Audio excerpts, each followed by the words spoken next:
Exclusive देख रहे हैं आप, मैं हूं आपके साथ अनामिका पांडे। बिग एक्सक्लूसिव में आज सबसे पहले बात करेंगे मध्य प्रदेश की, क्योंकि मध्य प्रदेश में कानून व्यवस्था पूरी तरह से चरमरा गई है।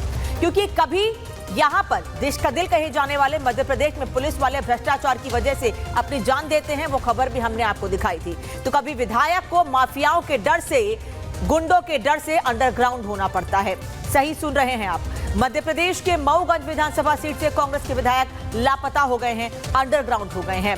कहां है किसी को पता नहीं है। पूरी खबर विस्तार से आपको बताएंगे कि आखिर मऊगंज के विधायक प्रदीप पटेल गए कहां पर हैं और उनके जो जानकार हैं, जब उनसे बात की जा रही है, उनका प्रदीप पटेल को क्या कहना है। और बीजेपी के नेता जब उनसे सांसद विधायकों से सवाल पूछे जा रहे हैं, तो वो कैसे प्रदीप पटेल को ही गलत ठहरा रहे हैं, ये भी खबर आपको बताएंगे। बिग एक्सक्लूसिव में दूसरी खबर आपको बताएंगे बांग्लादेश से, जहां सत्ता परिवर्तन हो चुका है। दरअसल बांग्लादेश में 12 फरवरी को हुए मतदान में बीएनपी को बम्पर जीत मिली है और जीत कट्टरवाद को, ये वाली जीत करारा जवाब माना जा रहा है कि अब कट्टरवाद का अंत बांग्लादेश में हो सकता है। और जब पड़ोसी राज्यों की सत्ता में तारिक रहमान के हाथों में होगी, तो सवाल भी कई उठेंगे। सवाल ये कि क्या बांग्लादेश इसके बाद सुधर जाएगा? क्या अब हिंदू अल्पसंख्यक वहां सुरक्षित होंगे? क्या अब हिंदुओं पर कोई भी हाथ उठाएगा तो उसके खिलाफ कड़ी कार्रवाई की जाएगी, या फिर जो हालात आज से 10 दिन पहले थे वही स्थिति बांग्लादेश में अभी भी बनी रहेगी? ये पूरी खबर विस्तार से आपको बताएंगे बिग एक्सक्लूसिव में। और तीसरी खबर आपको बताएंगे उत्तर कोरिया से। उत्तर कोरिया अधिकतर चर्चा में रहता है वहां के तानाशाह की वजह से, लेकिन अब वहां भी सत्ता परिवर्तन की सुगबुगाहट है, क्योंकि वहां की सत्ता पर कोई और नहीं बल्कि सन की तानाशाह किम जोंग की बहन बैठ सकती है। लेकिन वहां पर भी सवाल यह उठ रहा है कि आखिर बहन के बैठने के बाद क्या उत्तर कोरिया में लोगों को तानाशाही से मुक्ति मिल जाएगी, और क्या किम जोंग उन अपनी बहन के लिए अपनी कुर्सी को छोड़ देगा, और क्या किम ने ही अपनी बहन को अपना उत्तराधिकारी चुना है? इन सभी सवालों का जवाब आपको बिग एक्सक्लूसिव में देंगे। लेकिन सबसे पहले बात करेंगे मध्य प्रदेश की, जहां खौफ में डूबे हुए हैं विधायक जी और बीजेपी के नेता, बीजेपी के विधायक और सांसद कानून व्यवस्था को लेकर अपनी पीठ थपथपा रहे हैं। मध्य प्रदेश के मऊगंज से बीजेपी विधायक प्रदीप पटेल पिछले 1 महीने से क्षेत्र से गायब है। मोबाइल बंद है, कोई सार्वजनिक कार्यक्रम में नहीं जा रहे हैं और अब उनकी गुमशुदगी पर सियासत भी तेज हो गई है। लेकिन विधायक जी ने दावा किया है कि उन्हें मूसा गैंग से जान का खतरा है, जबकि पुलिस कह रही है कि ऐसा कोई गैंग है ही नहीं जिससे प्रदीप पटेल को जान से खतरा हो या उन्हें जान से मारने की धमकी दी गई हो। रिपब्लिक भारत के पास मौजूद एक्सक्लूसिव दस्तावेज इस दावे पर सवाल खड़े कर रहे हैं, क्योंकि बीजेपी कह रही है कि ऐसा कोई गैंग है ही नहीं जो विधायक साहब को धमकी दे रहा हो।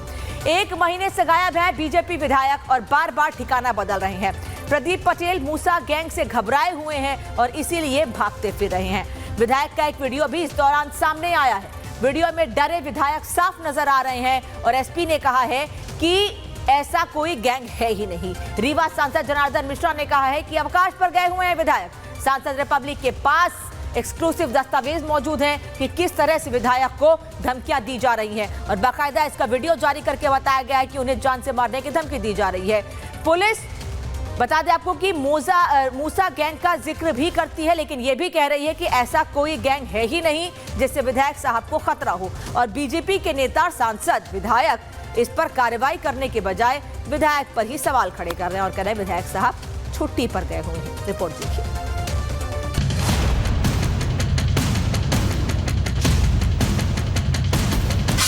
मध्य प्रदेश में 1 महीने से गायब हो गए विधायक जी। जनता परेशान, कैसे होगा समाधान, कहां है माननीय? मध्य प्रदेश के मऊगंज से बीजेपी विधायक प्रदीप पटेल को लापता हुए 1 महीना हो चुका है।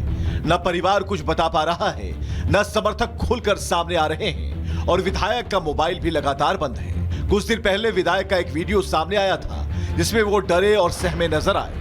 वीडियो में उन्होंने परिवार को घर से बाहर ना निकलने, गेट बंद रखने और यहां तक कि सामान भी ऑनलाइन मंगवाने की सलाह देते नजर आ रहे हैं। घर में हो तो बेटा घर में ही रहना है ना, बाहर बिल्कुल नहीं निकलना। कोई सामान की जरूरत होगी तो ऑनलाइन मंगा लेना। विधायक जी का दावा, उन्हें मूसा गैंग से जान का खतरा है। हाल ही में एक जमीन विवाद के दौरान विरोध का सामना करने के बाद विधायक प्रदीप पटेल ने अपनी सुरक्षा को लेकर गंभीर आशंकाएं जताई थी और तभी से वो क्षेत्र में नजर नहीं आए। हालांकि अब इस मामले में नया ट्विस्ट आ गया है। पुलिस ने इस आरोप को सिरे से खारिज कर दिया था। यहाँ तक उनके साथ जो घटना हुई थी उसमें हमने FIR की और दोषियों के खिलाफ हमने कार्रवाई भी की है।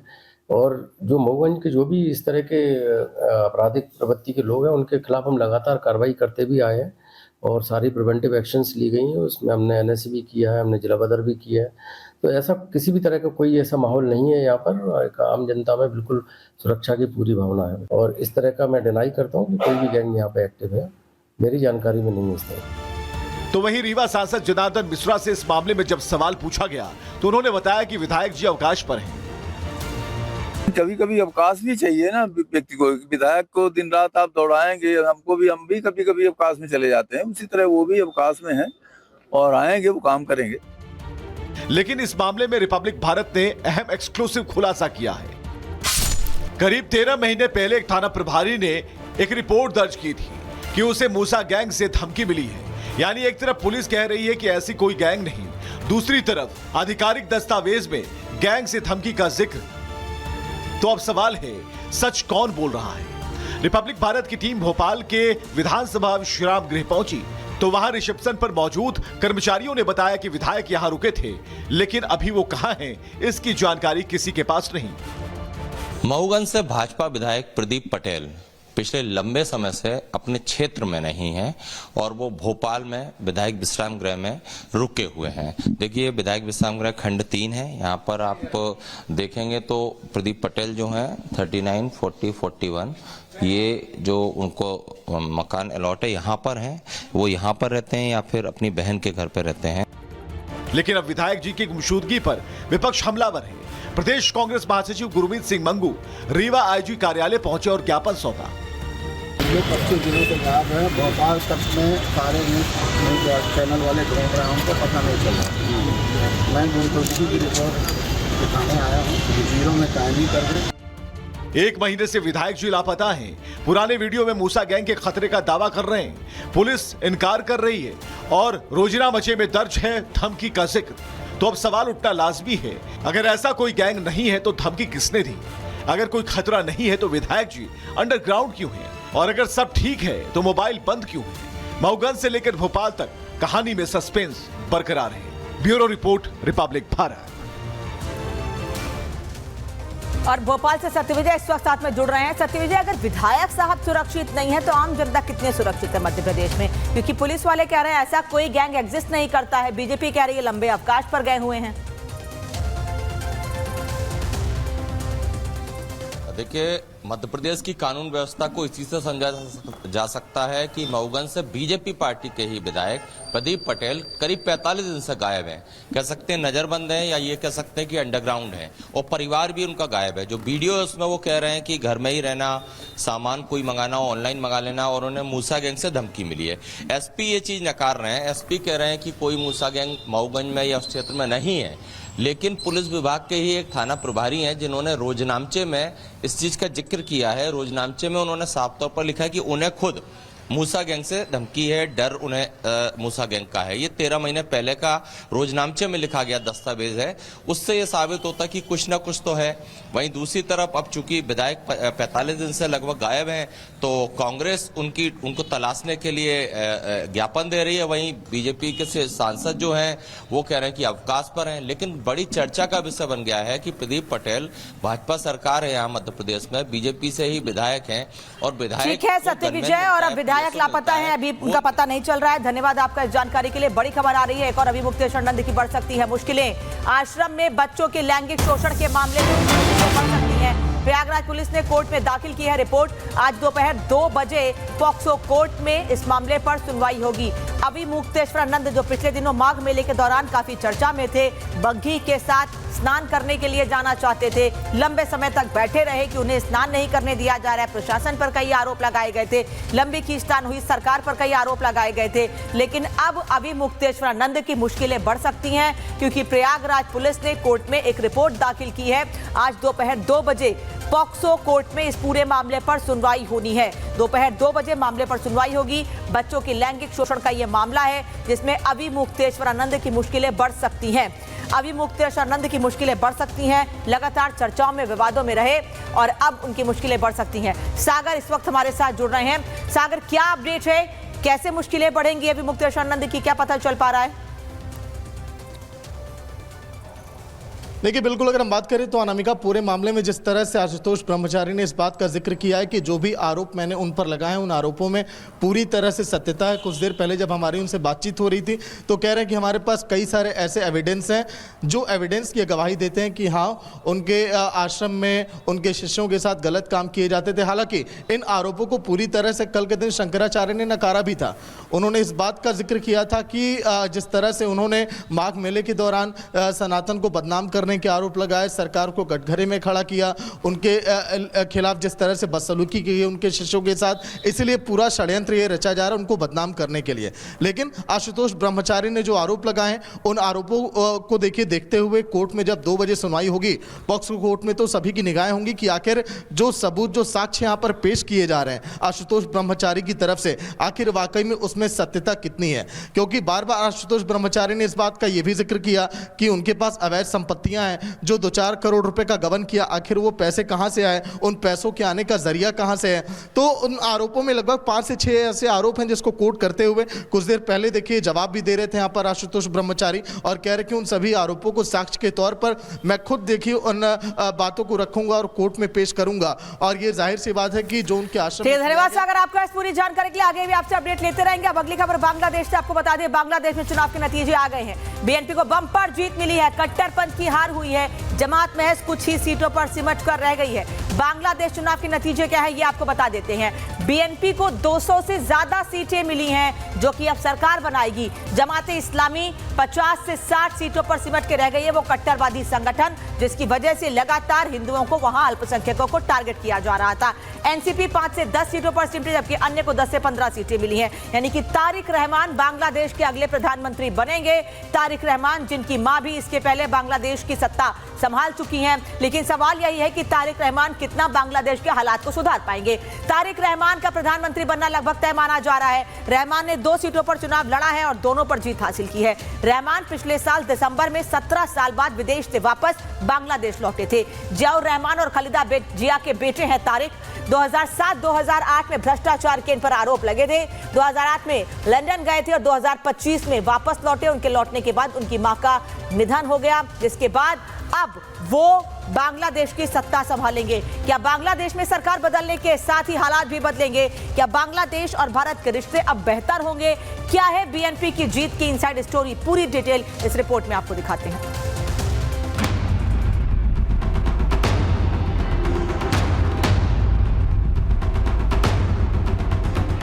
पड़ोसी मुल्क बांग्लादेश के चुनावी रिजल्ट आ गए हैं और ये रिजल्ट बता रहे हैं मोहम्मद यूनुस की सत्ता के दिन अब खत्म हो गए।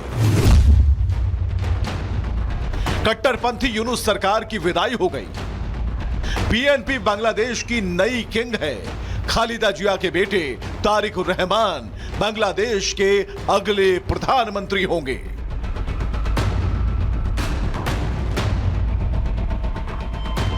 बांग्लादेश में अब तक के चुनावी रिजल्ट के मुताबिक बीएनपी को 200 से ज्यादा सीटें मिली हैं, जबकि जमाते इस्लामी 50 से 60 सीटों पर सिमट गई। एनसीपी को 5 से 10 सीटें तो अन्य को 10 से 15 सीटें मिली हैं। बांग्लादेश में अब यूनुस काल खत्म हो गया है। इस चुनाव पर दुनिया भर की नजरें थी, क्योंकि इस चुनाव में शेख हसीना की पार्टी को चुनाव नहीं लड़ने दिया गया था, जबकि शेख हसीना की पार्टी अवामी लीग बांग्लादेश में 35% से ज्यादा हिस्सेदारी रखती है। हिंसा और झड़प के बीच चुनावी रिजल्ट आ गए और रिजल्ट बता रहे हैं बांग्लादेश में तारिक रहमान का प्रधानमंत्री बनना तय है। रहमान ने 2 सीटों पर चुनाव लड़ा, दोनों पर जीत हासिल की। वो पिछले ही साल दिसंबर में 17 साल बाद बांग्लादेश लौटे थे। तारिक रहमान बांग्लादेश के पूर्व राष्ट्रपति जियाउर रहमान और पूर्व प्रधानमंत्री खालिदा जिया के बेटे हैं। इन पर साल 2007-8 में भ्रष्टाचार के आरोप लगे थे, जिसके बाद 2008 में लंदन चले गए थे और चुनाव से ठीक पहले वतन वापसी की। तारिक रहमान के बांग्लादेश से लौटने के कुछ ही दिन बाद खालिदा जिया का निधन हो गया था। चुनाव से पहले उन्होंने कई ऐसे वादे किए जिससे सत्ता की बागडोर अब उनके हाथ में चली गई है। यूनुस की कट्टरपंथ सरकार का खेल खत्म हो गया है। बीएनपी की जीत की कई वजह हैं। उनमें से सबसे बड़ी वजह है यूनुस सरकार के विरोध की लहर। यूनुस सरकार के खिलाफ लोगों में गुस्सा। युवाओं को बीएनपी पर भरोसा था। इसके साथ ही प्रवासियों ने भी बीएनपी को सपोर्ट किया। बीएनपी ने संतुलित विदेश नीति का वादा किया था, जिस पर लोगों की उम्मीद जगी। यह चुनाव कई मायनों में अहम था, क्योंकि जिस तरह से यूनुस सरकार ने कट्टरपंथ को खुली छूट दी थी, उससे बांग्लादेश की जनता त्रस्त हो गई थी। इन 18 महीनों में बांग्लादेश में जो कुछ भी हुआ वो दुनिया ने देखा। किस तरह से कट्टरपंथियों ने बांग्लादेश को तबाह किया, उसकी तस्वीर सबने देखी।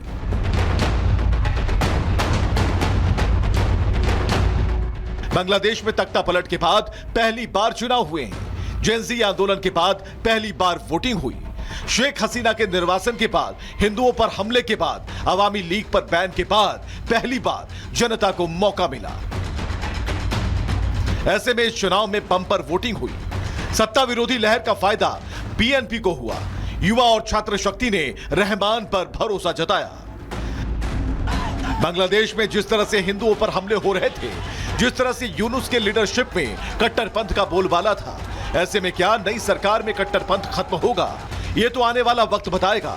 लेकिन एक्सपर्ट्स का कहना है तारिक रहमान भारत के साथ रिश्तों को बेहतर करने में बड़ी भूमिका निभा सकते हैं। देखना होगा नई सरकार हिंदुओं पर हमले रोक पाती है या नहीं। Bureau report, Republic Bharat. अब सवाल यह है कि बांग्लादेश में बीएनपी की जीत के कारण क्या है। 5 बड़ी बातें आपको बता देते हैं। यूनुस सरकार के विरोध की लहर पूरे बांग्लादेश में देखने को मिल रही है। दूसरी बड़ी बात, युवाओं को बीएनपी पर पूरा भरोसा है। बांग्लादेश के साथ प्रवासियों का भी बीएनपी को सपोर्ट है, क्योंकि तारिक रहमान उसका बड़ा चेहरा। बीएनपी के चुनावी वादों पर जनता ने भरोसा किया और संतुलित विदेश नीति का दावा भी किया गया। इन्हें भारत से रिश्ते सुधरेंगे, ऐसा दावा भी किया गया है। लेकिन ये चुनाव इतना आसान नहीं था। दरअसल इस चुनाव में कई लूपहोल भी थे और कई सवाल भी खड़े किए गए। शेख हसीना की पार्टी अवामी लीग चुनाव से बाहर रही।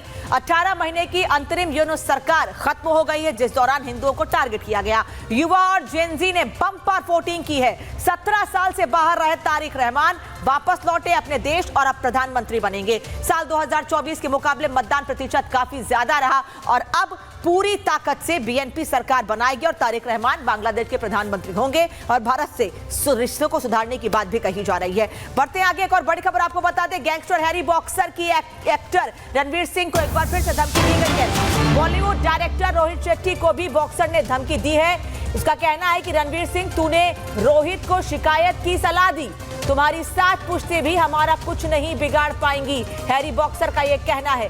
तुम दोनों के जितने मैनेजर हैं सबके बारे में जानकारी है, कहां रहते हैं, कब आते हैं, कब जाते हैं, उनका परिवार कहां रहता है।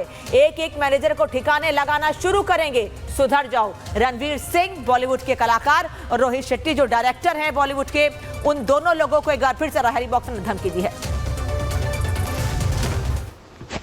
राम राम सभी भाइयों को। मैं हरी बॉक्सर से आज का एक वॉइस नोट बॉलीवुड वालों के लिए, जितने भी एक्टर, डायरेक्टर, प्रोड्यूसर जितने भी, उन सबके लिए, और खासकर रणवीर सिंह तेरे लिए, तेरे लिए टाइम रहते अगर तुम दोनों लाइन पे नहीं है ना, तुम्हारा वो इलाज करेंगे, तुम्हारा वो हाल करेंगे कि तुम्हारी 7 पीढ़ी में बैठेंगे। ठीक है। और रणवीर सिंह, तुझे बहुत ज्यादा शौक है सलाह देने का कि जाओ सर आप एप्लीकेशन दे दो, रिपोर्ट कर दो थाने में। ठीक, और तूने भी कर दी, कोई चक्कर नहीं है। अब सुनो मेरी बात, तुम्हारे नीचे जो भी काम करता है ना, मैनेजर जितने भी लोग काम करते हैं तुम्हारे, इन सबकी डिटेल है हमारे पास। उनके घर की, कब ऑफिस जाते हैं, कब आते हैं, परिवार कहाँ रहता है, सबकी डिटेल है हमारे पास। तुम्हारे को कुछ नहीं बोलेंगे, इनकी ऐसी तैसी करना चालू करेंगे जो तुम्हारे नीचे काम कर रहे हैं, तब तुम्हारी अक्ल ठिकानी आएगी। टाइम रहता है अगर तुम बाद में तुम्हारे जितने भी नीचे काम करते हैं ना, मैनेजर जितने भी लोग काम करते हैं, इनकी ऐसी तैसी करना चालू करूंगा। ठीक है, तो टाइम रहते लाइन पे आ जाओ। रणवीर सिंह, तूने कोई। और जतिन दिल्ली से इस वक्त साथ में जुड़ रहे हैं। जतिन, रोहित शेट्टी के घर पर फायरिंग, रणवीर सिंह को धमकी और दोबारा से दोनों को एक साथ धमकी दी गई है। बिल्कुल, देखिए गैंगस्टर हैरी बॉस्कर का ये जो ऑडियो क्लिप है वो बताया जा रहा है लॉरेंस के लिए काम करता था और इससे पहले भी कई फायरिंग के मामलों में हैरी बॉक्सर का इन्वॉल्वमेंट स्टैब्लिश हुआ। लेकिन इस ऑडियो क्लिप में जब आप देख रहे हैं कि पुलिस कंप्लेंट करने से ये लोग नाराज और उसी को लेकर जो धमकी है वो दी जा रही है, ना सिर्फ रोहित शेट्टी को बल्कि रणवीर सिंह को भी। इस ऑडियो को जब आप सुन रहे हैं तो उसमें साफ तौर पर बोल रहा है कि उसके परिवार, उसके मैनेजमेंट के बारे में जो गैंगस्टर्स हैं उनको पता है और अब वो कहीं ना कहीं इस पूरे मामले में फायरिंग की वारदातों को फिर से बढ़ाएंगे और निशाना बनाने की बात जो है वो हैरी बॉक्सर के जरिए की जा रही है। आपको याद होगा कि रणवीर सिंह और रोहित शेट्टी के घर के बाहर अज्ञात बाइक पर कुछ लोग आते हैं और फायरिंग करके फरार हो जाते हैं। इस पूरे मामले में एफआईआर भी दर्ज की गई, पुणे से कुछ शूटर्स को उठाया भी गया। लेकिन ये मैसेज देने की कोशिश है लॉरेंस गैंग की और यही कारण है कि अगर पुलिस शिकायत करेंगे तो इस तरीके के धमकी भरे जो पोस्ट हैं वो भेजे जा रहे हैं। हालांकि मुंबई पुलिस के संज्ञान में भी यह ऑडियो आया जिसके बेसिस पर आगे इन्वेस्टिगेशन इस पूरे मामले में की जा रही है। लेकिन सबसे महत्वपूर्ण सवाल यही कि मुंबई में लॉरेंस बिश्नोई गैंग किस तरीके से अपने पैर पसारने की कोशिश कर रहा है, चाहे वो बाबा सिद्दीकी केस का आप ले लीजिए, सलमान खान के घर के बाहर फायरिंग ले लीजिए, उसके बाद रोहित शेट्टी और उसके बाद आप कहीं ना कहीं रणवीर सिंह, और ये कड़ी जिस तरीके से बढ़ रही है कहीं ना कहीं पुलिस के लिए एक बड़ा चैलेंज। जानकारी के लिए आगे भी आपसे अपडेट लेते रहेंगे, इस बड़ी खबर पर अपडेट आगे भी देंगे दर्शकों को। लेकिन एक और बड़ी खबर जानकारी दे दे, उत्तर कोरिया से खबर आ रही है। उत्तर कोरिया के तानाशाह किम जोंग उन ने अपना वारिस चुन लिया है और अब बहुत जल्द उत्तर कोरिया का शासन बदलने वाला है। उत्तर कोरिया की कमान अब एक छोटी बच्ची संभालेगी जिसका नाम है किम जू ए। आखिर ये लड़की कौन है, इसके चुने जाने की कहानी क्या है, पूरी खबर इस रिपोर्ट में आपको दिखाते हैं।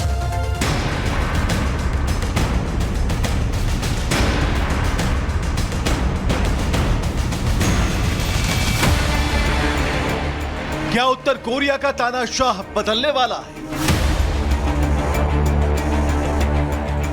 क्या किम जोंग उन सत्ता से हटेंगे?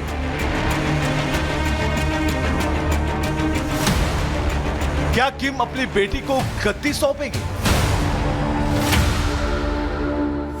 उत्तर कोरिया के तानाशाह किम जोंग उन के साथ जो लड़की दिख रही है, अब इसके ही हाथों में उत्तर कोरिया की कमान होगी। यही उत्तर कोरिया का फ्यूचर तय करेगी। ये लड़की उत्तर कोरिया के तानाशाह किम जोंग उन की बेटी है जिसका नाम किम जू ए है। किम जोंग उन ने इसे अपना उत्तराधिकारी चुन लिया है।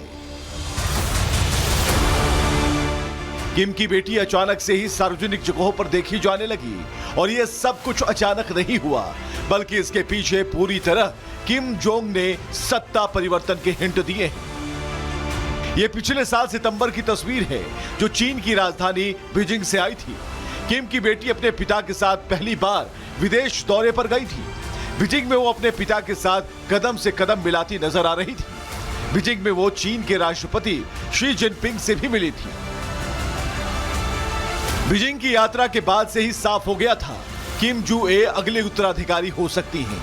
बीजिंग रेलवे स्टेशन पर किम के ठीक पीछे उनका खड़ा होना और चीनी अधिकारियों के साथ उनकी प्रोटोकॉल वाली मुलाकातें किम जू ए के बढ़ती पावर की तस्दीक के लिए काफी है। वैसे तो किम जू ए के बारे में दुनिया को कम ही जानकारी है क्योंकि उत्तर कोरिया की खबरें बाहर नहीं आती। माना जाता है कि किम जू ए की उम्र 14 साल है। उनका जन्म 2012 में हुआ था। वो किम जोंग उन की पत्नी री सोल जू की बेटी हैं। वही ये उत्तर कोरिया की सबसे कम उम्र की महिला जनरल भी हैं। हाल फिलहाल में किम जू ए सार्वजनिक जगहों पर ज्यादा दिखाई देने लगी हैं। वो अपने पिता के साथ अक्सर मिसाइलों के परीक्षण और सेना के कमांड सेंटर में जाती रहती हैं। साल 2022 में उन्हें पहली बार सार्वजनिक तौर पर देखा गया था जब वे अपने पिता के साथ इंटरकॉन्टिनेंटल बैलिस्टिक मिसाइल के परीक्षण को देखने गई थी। उसके बाद से ही वो कई आधिकारिक कार्यक्रमों में किम जोंग के साथ दिखाई दी। वो अब उत्तर कोरिया की नीतियां बनाने में सलाह भी देती हैं।